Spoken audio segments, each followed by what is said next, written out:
इतने छेद हो गए कि वो बंद नहीं किया जा सकते 23 तारीख तक।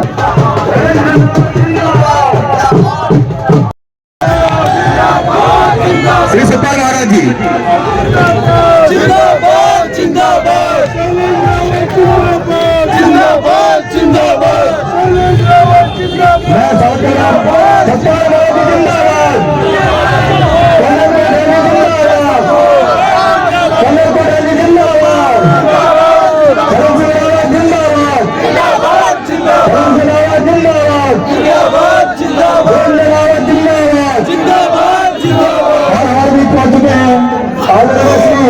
कर्नल कोटवाल जी हमारे बीच पहुंच चुके हैं, श्री मनीष सिंह जी हमारे बीच पहुंच चुके हैं और प्रधानमंत्री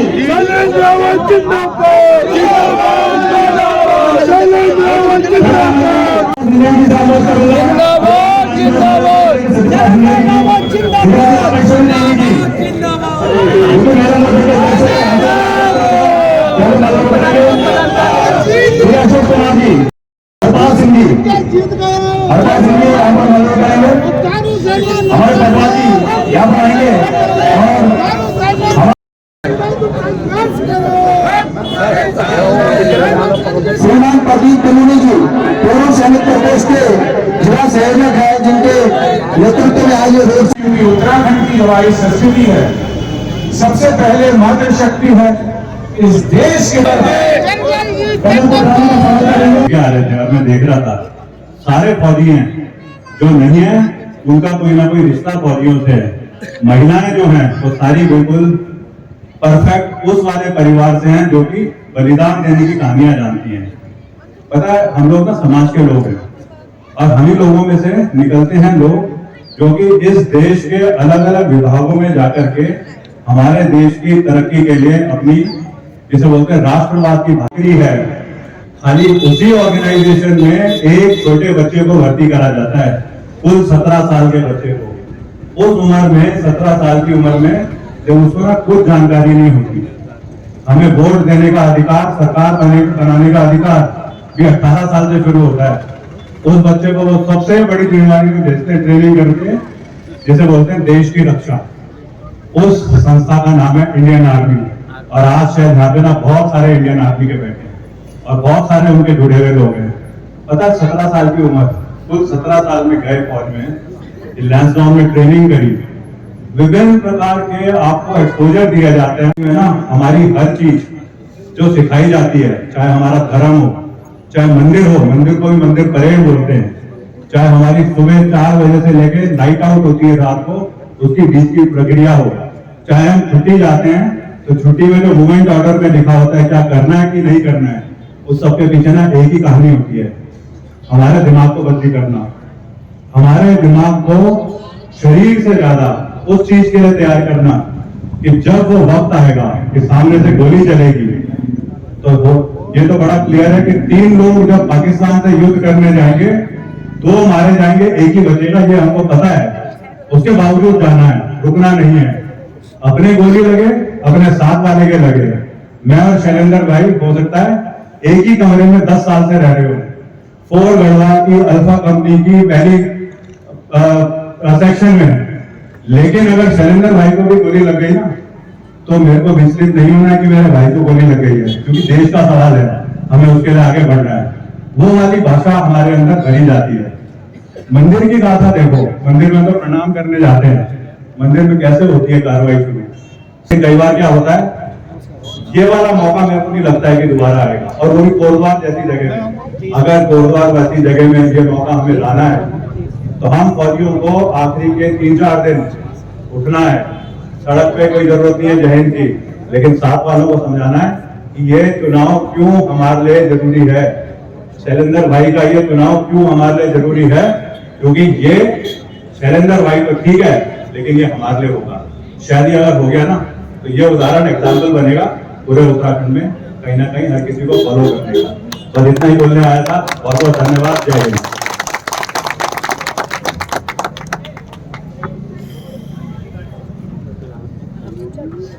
जी को जिताया और राज्य के अंदर आपने भाजपा की सरकार बनाई। अब विकास के लिए बहुत जरूरी है कि धरातल के ऊपर आपके वार्डों का विकास हो, आपके शहर का विकास हो, यहाँ पर कमल खिलाइए और हमारे शैलेंद्र जी को यहाँ पर का मेयर बनाइए, यही आपसे आग्रह करने आया है। ये बहुत जरूरी है क्योंकि विकास धरातल तक पहुंचे, विकास अंतिम छोर तक पहुंचे।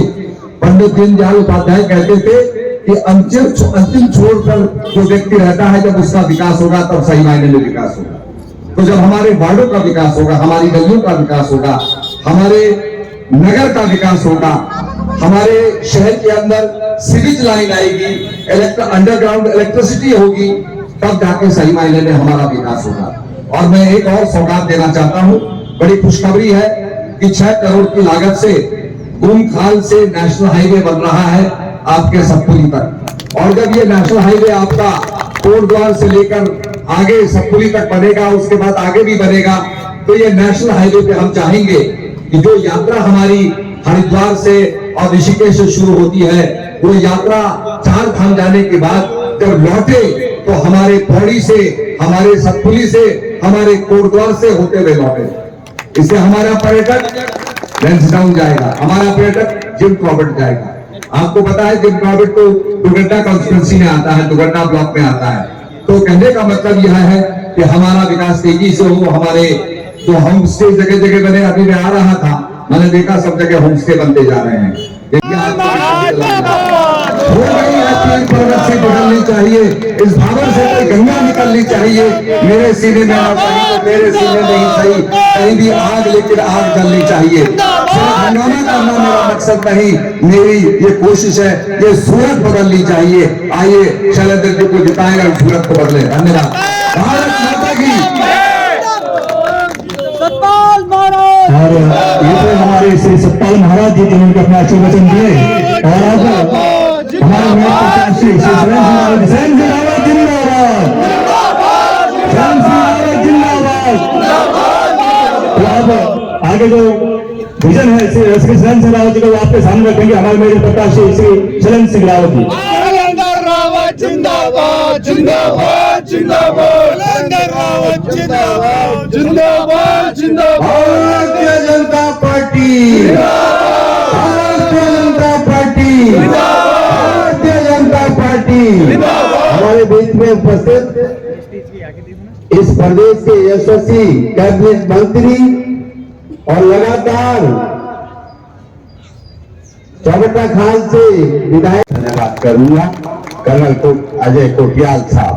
आदरणीय बुजुर्गों, आदरणीय मातृशक्ति, आदरणीय नवयुवक साथियों और सभी सम्मानित पत्रकार बंधु, छायाकार बंधु, आप सब लोग भली भांति अवगत हैं कि 23 तारीख को आपके मत के माध्यम से यहाँ मेयर पद का चयन होना है और 40 पार्षदों का चयन होना है, जिनमें से ये 3 यहाँ पर अशोक जी हैं पश्चिमी से, पूर्वी से प्रीति जी है और उत्तरी से रजनीश जी हैं।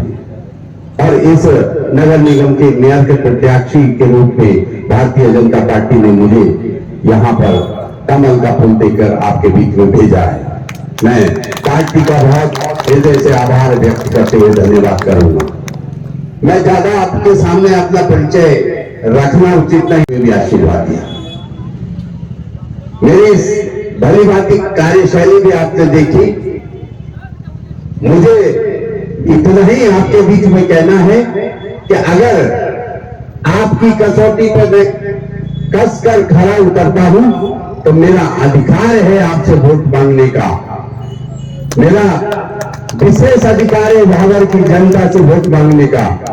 जिस समय 2003 के समय जो है ये नदियों के पुल नहीं थे और आज तो विकास की दौड़ में है ये क्षेत्र। मैं बधाई दूंगा अपने माननीय विधायक जी को, ऋतु फडणवीस जी को, जिनके अथक प्रयासों से जो है केंद्रीय विद्यालय यहाँ पर स्थापित होने जा रहा है।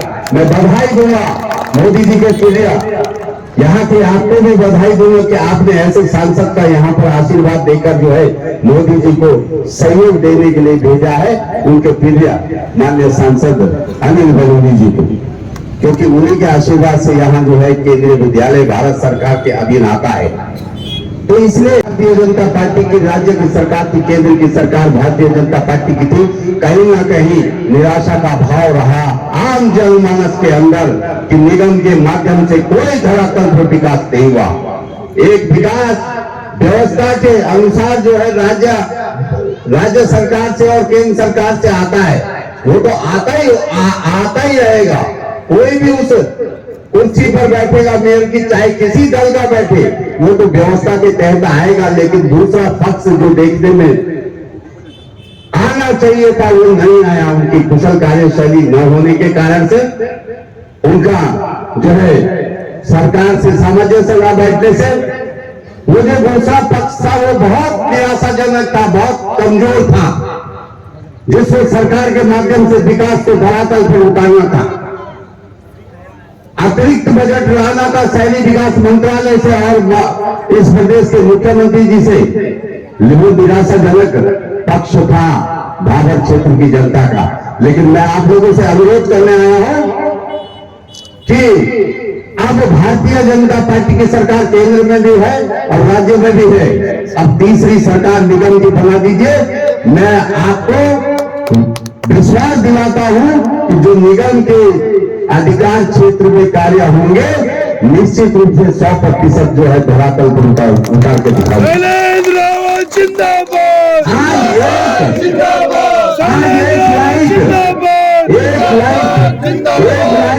एक लाइट अगर खराब हो जाती है गांव में और कोई व्यक्ति अगर नगर निगम में फोन करता है तो 2 माह 3 माह 1 माह लगता है। बताइए, मैं झूठ बोल रहा हूं? तो 2 ही मशीन है हाइड्रोलिक,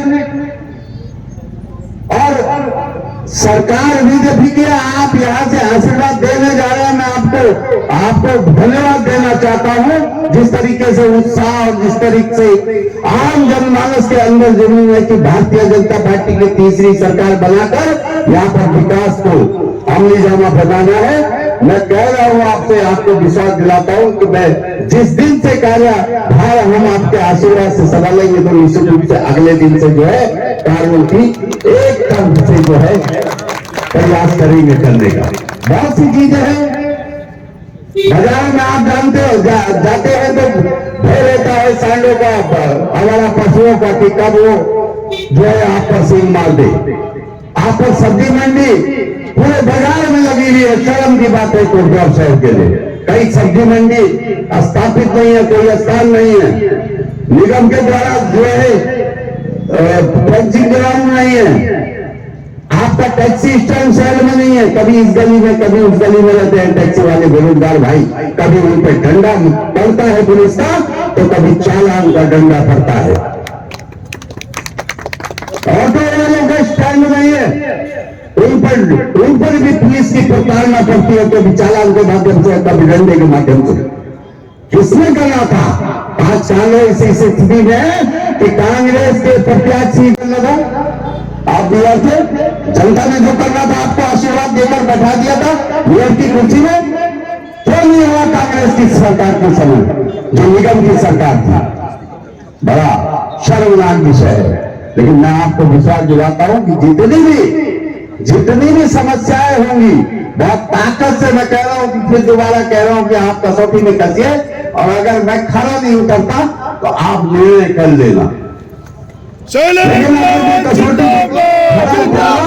मैं अभियान सहित वोट मांगने आया हूं, और झंडी चौक क्षेत्र की छोटी छोटी समस्याएं, मुझे पता है कि मैं गरीब लोगों के बीच में पैदा हुआ हूं और वही पला हुआ, वही बड़ा हुआ हूं, वही से जो है एक जमींदार का बेटा